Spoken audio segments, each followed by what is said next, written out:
এক গ্রামে এক দয়ালু বৃদ্ধা বাস করতেন। একদিন তিনি যখন বাইরে বসে শান্তিতে খাবার খাচ্ছিলেন, হঠাৎ করেই এক বিশাল বাঘ তার পেছনে এসে দাঁড়ায়। ভয়ে বৃদ্ধার প্রাণ শুকিয়ে যায়।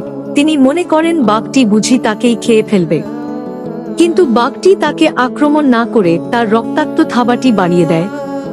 বৃদ্ধা ভালো করে লক্ষ্য করে দেখেন যে বাঘটির থাবায় একটি বড় ধারালো কাঁটা ফুটে আছে এবং সেখান থেকে রক্ত ঝরছে। বাঘটির এই অসহায়ত্ব দেখে বৃদ্ধার মনে দয়া হয়। তিনি বাঘটিকে অভয় দিয়ে শান্ত হতে বলেন এবং নিজের কাছে থাকা চিমটা দিয়ে খুব সাবধানে বাঘটির থাবা থেকে কাঁটাটি টেনে বের করেন। এরপর তিনি একটি পরিষ্কার কাপড় দিয়ে বাঘটির ক্ষত স্থানটি ভালো করে বেঁধে দেন। সে বৃদ্ধার বাড়ির সামনে একটি আস্ত বড় শূকর শিকার করে এনে রেখে যায়। সকালে দরজা খুলেই এত বড় উপহার দেখে বৃদ্ধা তো অবাক।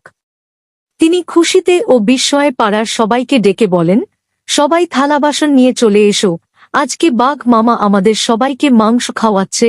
এই দেখে আড়ালে লুকিয়ে থাকা বাঘটিও মনে মনে মুচকি হাসে এবং তাদের এই অদ্ভুত কিন্তু সুন্দর বন্ধুত্ব আজীবন অটুট থাকে।